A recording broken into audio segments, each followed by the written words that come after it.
Halo Bestizen, balik lagi nih di podcast Hydraulic Talk episode 3 bersama saya, Salwa Zahra dan rekan saya. Halo Din, Nah, hari ini tuh kita mau bahas apa sih Bang? hari ini kita rencananya akan membahas tentang jantungnya industri hidrolik. Nah, kalau kita tahu ada eskavator. Nah, eskavator itu bisa mengangkat beban sampai berton-ton. Itu pasti ada sebabnya, ada caranya. Nah, itu istilahnya kita pakai ada otak dan otot. Nah, untuk lebih detailnya nanti kita akan bincang-bincang pada sesi selanjutnya. Kita hari ini kedatangan seorang yang sudah berkecimpung di dunia hidrolik selama kurang lebih 20 tahun. Kita langsung sapa saja. Selamat siang, Pak Jan Peter. Selamat siang. Baik, gimana kabarnya Pak Jan? Baik, terima kasih. Baik, Pak Jan. Pak Jan, kita mulai yang pertama dari dasarnya dulu nih, Pak. Kita tahu untuk pompa hidrolik, Pak, ini kan ada 3 jenis, Pak. Itu yang pertama ada gear pump, lalu kemudian ada fan pump dan juga piston pump. Nah, untuk piston pump ini kenapa dia bisa disebut rajanya dari pompa sih, Pak? Oh ya, piston pump ini adalah tipe pompa hidrolik yang berbeda dengan gear pump maupun fan pump. Nah, piston pump ini kelebihannya dia punya pressure yang sangat tinggi dan dia juga bisa multi flow, artinya dia flow-nya bisa di-adjust. Misalnya 10 liter per menit, 15 liter per menit, 20 liter per menit, tergantung pada switch plate. Jadi ada mekanisme switch plate. Jadi kalau kita bicara piston pump, itu ada namanya piston radial piston pump, axial piston pump, radial piston pump, dan reciprocating piston pump. Nah, ini termasuk yang seperti kita display ini adalah axial piston pump, di mana axial itu mempunyai switch plate namanya yang mengatur flow-nya. Pada pressure-nya dia bisa mencapai 350 bar. Nah, kalau di fan pump maupun gear pump itu fixed flow namanya. Jadi pompa gear pump itu 50 liter per menit, ya 50 liter per menit. Dia tidak bisa dilakukan di-adjust lagi. Juga begitu dengan fan pump. Sehingga banyak para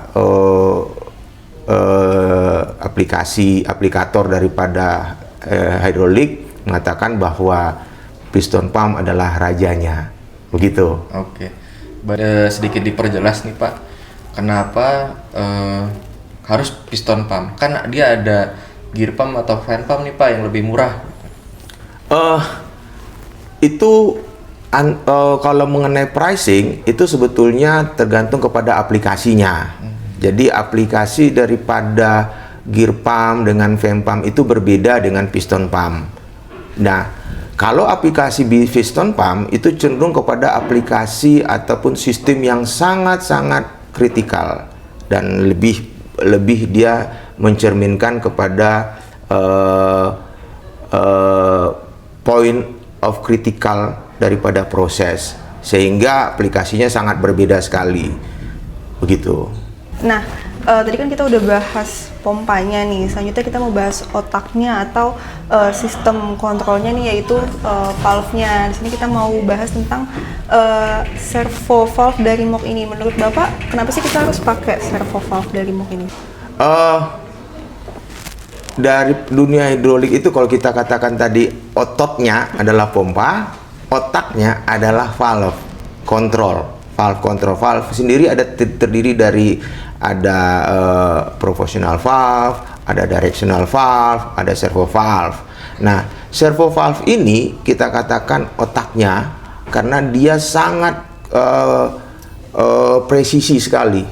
Jadi ketika kita menggunakan servo valve, dia sangat presisi sekali, di mana servo valve ini berfungsi yang mengatur naik turun, kemudian ketebalan daripada setiap produk. Di sini yang mengaturnya.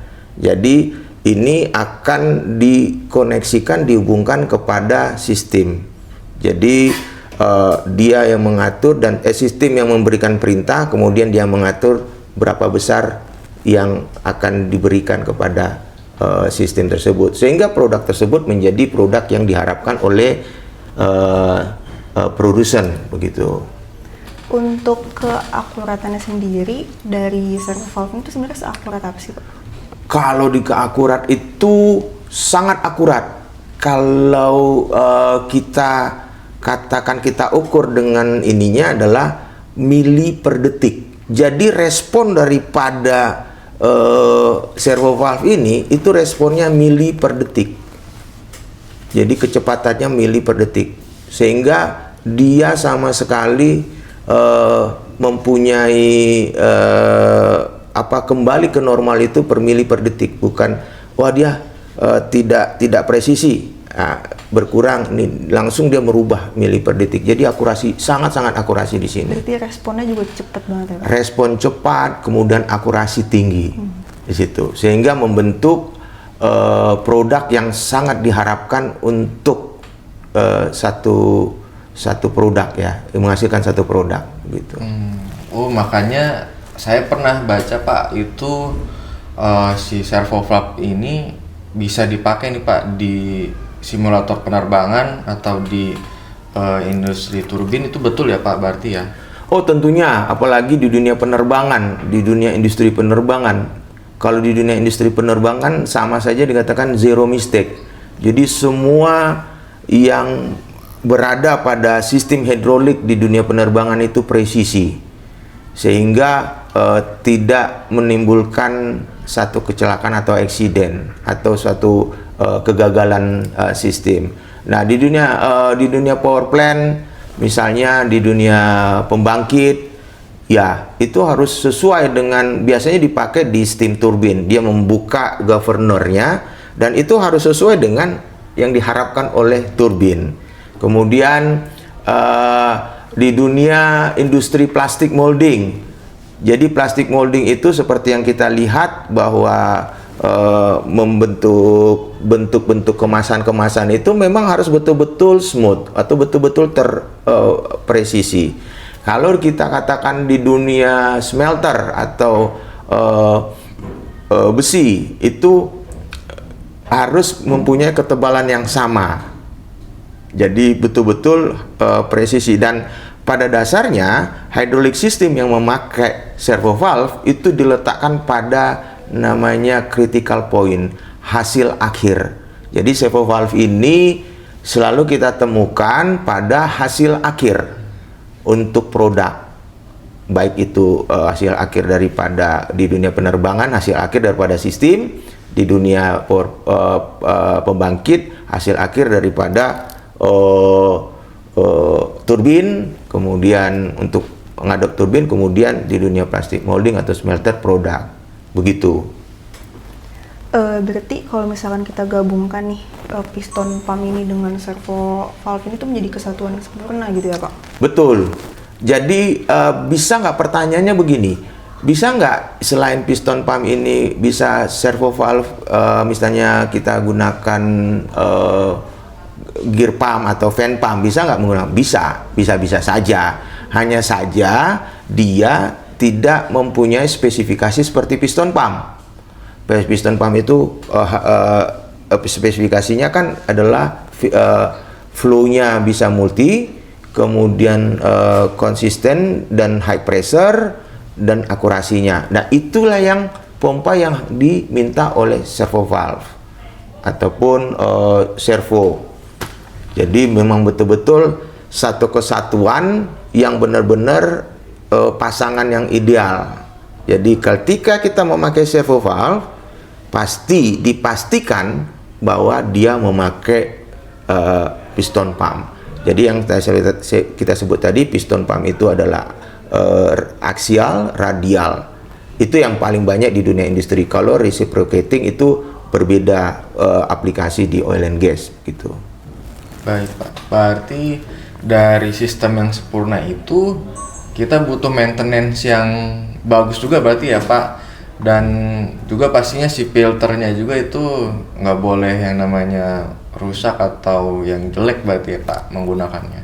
Pasti sesuatu hal yang kita harapkan untuk produk ataupun hasil yang sempurna pasti menggunakan maintenance juga yang sangat tinggi. Arti sangat tinggi di sini sebetulnya bukan kita mengerjakan dengan tenaga yang penuh, tetapi presisi. Salah satu contohnya adalah untuk hydraulic pump, piston pump dengan servo valve itu harus menggunakan oli yang sangat bersih. Kalau kita melihat, seberapa bersihkah, pertanyaannya seberapa bersih? Ada standar tingkat kebersihan daripada hidrolik, standarnya adalah ISO 4406. Bersihnya menurut standar tersebut adalah 16-14-11. Jadi itu sangat bersih banget untuk sistem hidrolik. Yang biasanya untuk aplikasi hidrolik yang biasa itu 18-16-13. Jadi ini memang dituntut sangat bersih. Berarti kita juga harus rajin-rajin ganti filter gitu ya Pak, untuk menjaga kebersihannya. Iya. Jadi untuk mendapatkan tingkat kebersihan tersebut kita harus melihat atau memakai filter yang baik. Filter yang baik itu adalah filter yang sesuai dengan aplikasi tentu saja, dan performance-nya juga yang baik dan bisa menghasilkan 14-11 tersebut. Nah, 14 tersebut itu kita harus melihat atau mengganti filter itu dengan melihat ada namanya indikator filter. Jadi kita tidak serta-merta filter itu dengan perasaan. Jadi ada indikator filter di housingnya, ada indikator filter. Ketika indikator filter itu menunjukkan bahwa filter itu sudah penuh atau sudah blok, itu harus cepat-cepat kita ganti untuk sistem tersebut bisa terpelihara atau termaintenance dengan baik. Oke Pak, baik, berarti untuk pompanya sendiri itu kita bisa simpulkan sebagai si tenaganya dan juga si servo valve ini sebagai otaknya, betul ya Pak? Betul. Kita udah dapat poinnya. Ternyata kita bincang-bincang udah nggak terasa nih kita udah memakan banyak waktu. Mungkin kita akhiri podcast hari ini. Dan Salwa, selanjutnya untuk teman-teman semua jangan lupa untuk rajin-rajin memaintenance hidrolik sistem kalian, dan jangan lupa juga ganti filter oli. Terus perhatikan juga oli-oli yang digunakan apa saja harus sesuai dengan permesinan yang digunakan. Saya rasa cukup untuk podcast kita kali ini. Sampai jumpa di episode berikutnya. Jangan lupa like, comment, and subscribe. Dadah.